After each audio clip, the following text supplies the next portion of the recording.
आदमी, ऐसा कोई आदमी है तो उसको मैं मेरी जेब से 11 लाख रुपए की इनाम दूंगा, कोई दूसरा आदमी बता दे तो। हर बार भ्रष्टाचार के खिलाफ मैंने विधानसभा में बोला है। मैंने कहा इस हाउस के अंदर यहाँ से भ्रष्टाचार खत्म करो। राम राम साहब, मैं भावना और अपनी खबर पर तारो बहुत बहुत स्वागत है। हाल फिलहाल आपका खड़ा हाँ उदयपुरवाटी विधानसभा क्षेत्र के बोर्डकी ग्राम पंचायत में जोड़े तत्कालीन मंत्री और फिलहाल में कांग्रेस विधायक राजेंद्र गुड़ा है वो पहुंचाएंगी और एक अम्बेडकर भवन को है शिलान्यास भी मैं आज करूँगी। एंड तक देखना और शेयर जरूर कर देना। गुड़ा साहब, क्या कारण रहा कांग्रेस के मोह भंग का मुख्य कारण क्या रहा? देखिए, उस जगह रह के राजस्थान के अंदर बाकी लोग पार्टी से जीतते होंगे, जाति से जीतते होंगे, परिवार से जीतते होंगे। राजेंद्र गुड्डा को यहाँ का मतदाता सीधा डायरेक्ट वोट देता है, डायरेक्ट सपोर्ट करता है। तो यहाँ के नौजवान के प्रति मेरी ज़्यादा जिम्मेदारी हो जाती है, तो मुझे बोलना पड़ता है। मेरी मजबूरी है कि नोज पेपर आउट क्यों हो रहे हैं, तो सेंटर क्यों बिक रहे हैं। तो आप भी थे ना पहले, सरकार में बोलता था, मंत्रिमंडल की मीटिंग में बोलता था कि 18 से 36 साल की उम्र का नौजवान तुम्हें सल्टा देगा। मंत्रिमंडल की मीटिंग में कहा है मैंने, एक बार नहीं, मीडिया में भी कहा है, आज नहीं कहा, 1 साल 1.5 साल पहले भी कहा है। और क्या लगा था बीजेपी में जा रहे हो, एकनाथ शिंदे किस में जा रहे हो? देखिए, मेरी बात सुनिए, मैं आपको बताना चाह रहा हूँ कि मैंने नौजवान के लिए माता और बहनों के लिए, जब हमारा राजस्थान महिला क्राइम के अंदर हिंदुस्तान में पहले पायदान पर आ गया और जिस तरह की घटनाएं हमारे हिंदुस्तान में हो रही हैं, राजस्थान में हो रही हैं, आप सोच सकते हो, उनका मुंह से हम बखान नहीं कर सकते। ऐसी ऐसी घटनाएं जो महिलाओं को निवस्त्र किया जा रहा है, और उसके बावजूद मणिपुर के लिए हम चर्चा कर रहे हैं। मणिपुर की, मैंने कहा अपने गिरेबान में झांक के देखिए, ये हम राजस्थान को महिला दुष्कर्म में पहले पायदान पर लेके आए, डूब मरने की बात अपने ये बोलना। माता और बहनों ने मुझे वोट किया था, सपोर्ट किया था, और मैं किस मुंह से माता बहन के पास जाऊंगा? क्या ये सच्चाई नहीं है? राजस्थान महिला दुष्कर्म में नंबर 1 नहीं आ गया क्या? सरकारें सारी की सारी किस तरह की लीपापोती में लगी रहती है? ये बात क्वेश्चन करना अलग बात है। मैंने हर बार भ्रष्टाचार के खिलाफ मैंने विधानसभा में बोला है। मैंने कहा इस हाउस के अंदर यहाँ से भ्रष्टाचार खत्म करो। ये ब्यूरोक्रेट्स जो चीफ सेक्रेटरी, डीजी, एडीजी और प्रिंसिपल सेक्रेटरी सारे सामने बैठे हैं। तो पिछले 4 साल तक तो आप कुछ नहीं बोले। अरे मेरे भाई, आपको जानकारी नहीं, 4 साल पहले की बता रहा हूँ। मैंने विधानसभा में 4 साल पहले ही बोला था विधायक के रूप में कि ये जो हाउस में बैठे दूध के दूल्हे नहीं है, यहाँ से भ्रष्टाचार की शुरुआत करो मेरे भाई। एक सवाल ये है, लाल डायरी का जिक्र चल रहा तो कि अब लाल डायरी का पन्ना खुलने वाला है। अब खुलेंगे उसके बदले। एक गुड़ा साहब, शिंदे साहब के साथ आप मिले हैं, बीजेपी और दोनों एक ही है महाराष्ट्र में, क्या ये माना जाएगा कि गठबंधन होगा उदयपुरवाटी में? देखिए, ये मेरा सब्जेक्ट नहीं। कांग्रेस और शिवसेना, उनका गठबंधन भी महाराष्ट्र में रहा है, और बीजेपी और नीतीश कुमार का गठबंधन भी बिहार में रहा है, और ममता बनर्जी का और बीजेपी का गठबंधन भी बंगाल में रहा है, और मुलायम सिंह यादव की समाजवादी पार्टी और बीजेपी का गठबंधन भी यूपी में रहा है, और मायावती का और बीजेपी का गठबंधन भी उत्तर प्रदेश में रहा है। ऐसा शायद कोई पार्टी हिंदुस्तान में नहीं है जिसको आपस में कभी न कभी गठबंधन आपस में नहीं रहे हो। नंबर 1, अशोक गहलोत ये कह रहे हैं कि डायरी के नेपथ्य में बीजेपी है। देखिए, वो उनके विचार है, गहलोत साहब के विचार है। जो सच्चाई है कि जो मैंने 3 पन्ने रखे थे, उनकी जांच क्यों नहीं कराई? क्या वो पन्ने गलत थे? क्या वो हैंडराइटिंग गलत थी? क्या वो आरोप गलत था? और उसके बाद में और चीजें आ जाएगी। भाजपा के लिए थे मना करे कि भाजपा से चुनाव कौन लड़ो थे, 2 बार बसपा से चुनाव लड़के कांग्रेस सरकार बनाई, तो अब की बार शिवसेना से चुनाव जीत के भी कांग्रेस देखिए आपको पता, आपको 2013 में बसपा कैंडिडेट के 1300 वोट आए थे, मात्र 1100 और उन 1100 के अंदर उसकी जाति नरेंद्र सैनी की जाति के थे या नरेंद्र सैनी के थे या पार्टी के थे। यहाँ न तो लोजपा थी कभी झोंपड़ी, पासवान कभी नहीं थे। मैं अम्बेडकरवादी रहा हूँ। जो आदमी दिल्ली में काम करता था, जो दलितों के लिए काम करता था, उस रास्ते पर चल के बढ़ने की कोशिश की, उस रास्ते पर। और उसके बाद में हमारे पहले नेता रामविलास पासवान जी ने वो सारे प्रधानमंत्रियों के साथ रहे, अटल जी के साथ मंत्री रहे, देवगौड़ा के साथ रहे थे, इंद्र कुमार गुजराल के साथ रहे, सबके साथ मंत्री रहे। हमारे जो राजनीति के अंदर रामविलास पासवान जी थे। और ये जिला, ये झुंझुनू जिला है। सुमित्रा सिंह जी कांग्रेस से यात्रा शुरू की थी, फिर कांग्रेस के बाद में लोकदल में विधायक बनी थी, लोकदल के बाद में जनता दल में ऊर्जा मंत्री बनी थी, बीजेपी में विधानसभा की अध्यक्ष बनी थी, और फिर कांग्रेस में आम आदमी पार्टी में। तो ये झुंझुनू जिला है। लोगों का कहना है कि आपने शिवसेना ज्वाइन की है, इसमें बीजेपी के बड़े नेताओं का हाथ है। देखिए मेरी बात है, वो किसका हाथ है किसका पांव है, इसकी जांच कर लेना आप, तो वो सामने आ जाएगा। मैं आपको एक बात बताना चाह रहा हूँ, मैं राजस्थान की 200 विधानसभाओं की पैदल यात्रा करूंगा। क्या पैदल यात्रा में आप करप्शन, रेप जैसे मुद्दे उठाएंगे? वह पैदल यात्रा में मेरा सबसे बड़ा मुद्दा ये होगा कि जो 5000 साल से जो गैर बराबरी का बर्ताव इंसान के साथ किया जा रहा है, 5000 साल से ये छुआछूत है, ऊंच नीचे, जो दाग लगा हुआ हमारे चेहरे के ऊपर बरसों से, लोकतंत्र में 75 साल में जो काम नहीं हुआ, यदि इच्छा शक्ति होती, संकल्प होता तो 75 दिन में हो जाना चाहिए था, 75 महीने में हो जाना चाहिए था। पहला एजेंडा हमारा वो होगा। उसके साथ साथ यूथ तो हम लड़ेंगे, यूथ के लिए, माता बहनों के लिए तो हम संघर्ष करते रहेंगे, लेकिन हमारा पहला काम ये होगा, मेरी यात्रा का मकसद रामदेव जी के वहाँ से शुरू होगी यात्रा, बाबा रामदेव जी के रूणीचा से, जो बाबा साहब का जो हमारे रूणीचा वाले रामदेव बाबा का जो काम वापिस जो आज बच गया काम, उसको हम पूरा करेंगे। अच्छा, आपने कहा था कि कांग्रेस इस बार फॉर्च्यूनर में जाएगी, क्या इस बात पर आप वचनबद्ध है? देखिए गिनती हो जाएगी, सामने आ जाएंगे जो स्थिति है। मेरी लोक कल्याणकारी जो योजना है उस पर हम रिपीट होने वाले हैं। मैंने सरकार के अंदर जब हम मंत्रिमंडल में बैठे तब भी कहा था, कौन सा ऐसा मुख्यमंत्री है जो चुनावी साल में लोक कल्याणकारी घोषणा नहीं करता। आज तक सीएम साहब पहले भी तो 2 बार मुख्यमंत्री रह चुके, 2 बार पहले उन्होंने क्या नहीं किया था? ऐसा रिजल्ट क्या हुआ? 21 पर आ गए थे। उस टाइम में लोक कल्याणकारी योजनाएं नहीं बनाई थी क्या? इम्प्लीमेंट नहीं होता।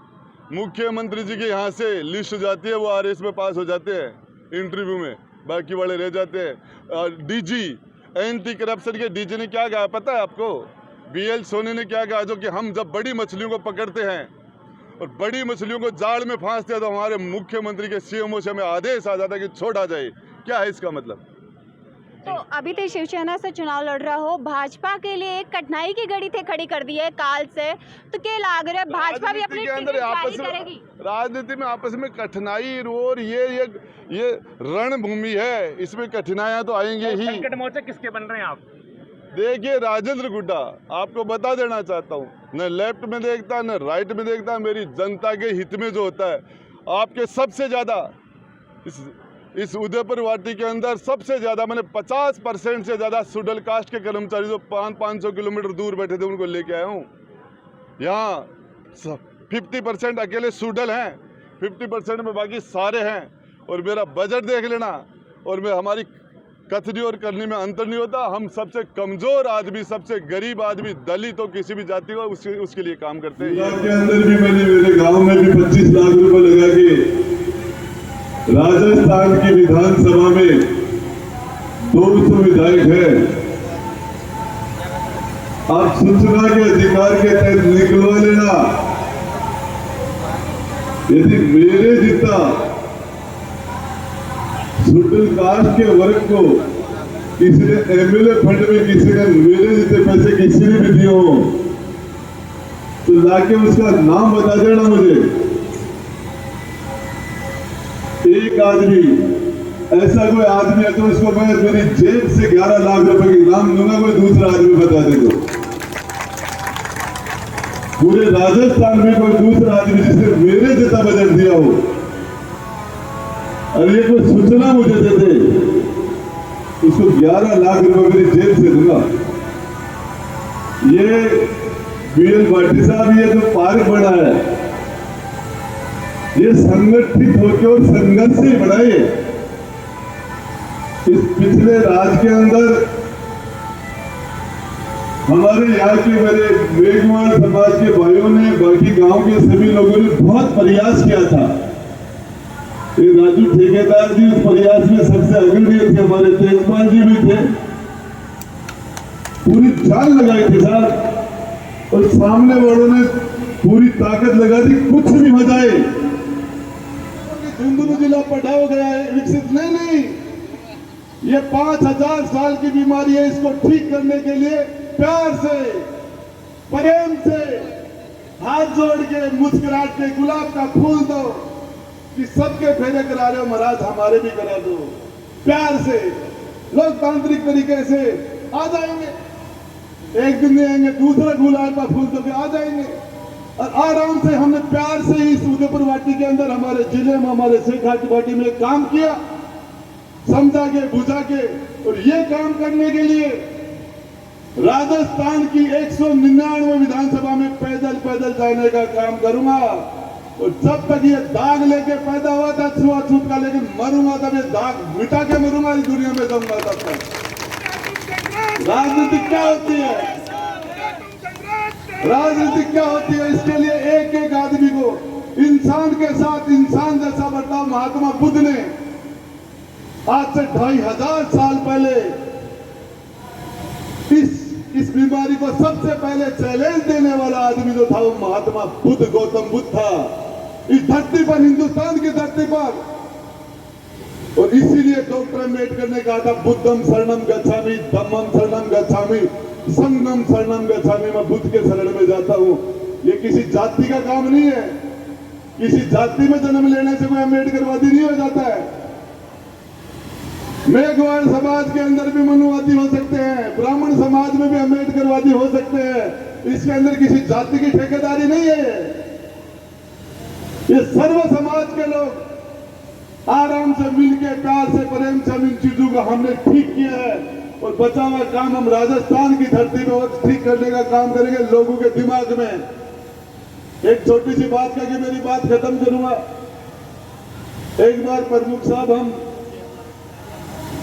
जगत सिंह दायमा बसपा के अध्यक्ष थे, बानसूर के एमएलए थे। 5-7 गुर्जर समाज के लोग, हम उनसे मिलने के लिए गए। आज वो भगवान के घर चले गए, मौजूद नहीं है, एमएलए थे वो। तो हम जैसे उनके पास गए तो वो एक स्टूल के ऊपर खड़े हुए, एक प्रतिमा लगी हुई थी, उसको उल्टा कर दिया उन्होंने। और फिर बैठ के बोले, वो क्या बात है? मैंने कहा साहब ये क्या किया आपने?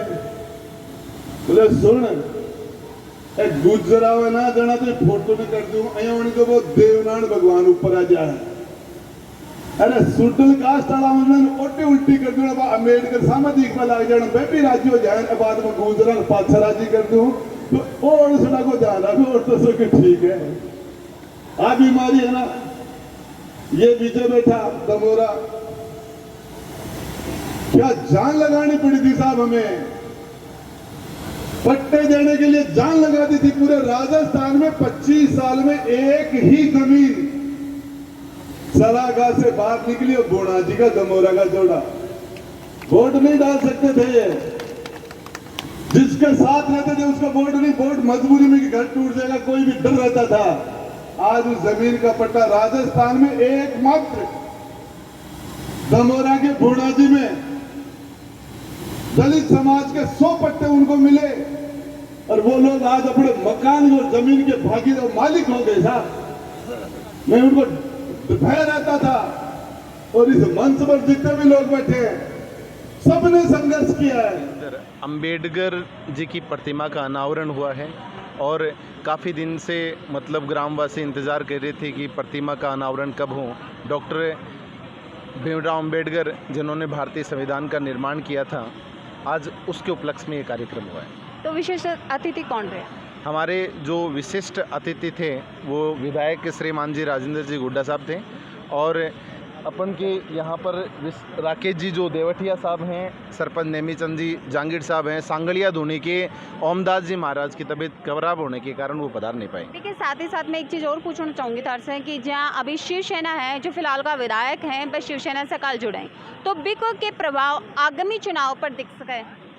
देखो, चुनाव की बात करा तो हालांकि शिवसेना को प्रभाव दिख सके है, लेकिन जहाँ मेरो जड़ता ही मत है कि भाई आपने राजस्थान के मायने जय मान लो उदयपुर व टीम शायद शिवसेना के कम ही लोग उसको पार्टिसिपेट करते हैं। हालांकि राजेंद्र जी गुड्डा हैं, उनके हर उदयपुर वाटी के हर घर से उनका मतलब पर्सनलाइजन है, तो उनको पर्सनल वोट मिलते हैं। यानी पार्टी गिल शायद मेरे को नहीं लगता उनको वोट मिलेंगे, लेकिन उनका जो पर्सनल वोटर हैं वो बहुत ज़्यादा है। तत्कालीन मंत्री और फिलहाल में उदयपुर वाटी के विधायक हैं जो अभी शिवसेना से जुड़ा ही। बंड साहब बात करें कि बंड को शिवसेना ने लेके क्या कहना है और के उदयपुर वाटी विधानसभा से भी या फिर राजस्थान सभा कैस कहा कि गठबंधन की सरकार निकलने वाली है। मिला अगली वीडियो में, तब तक के लिए धन्यवाद।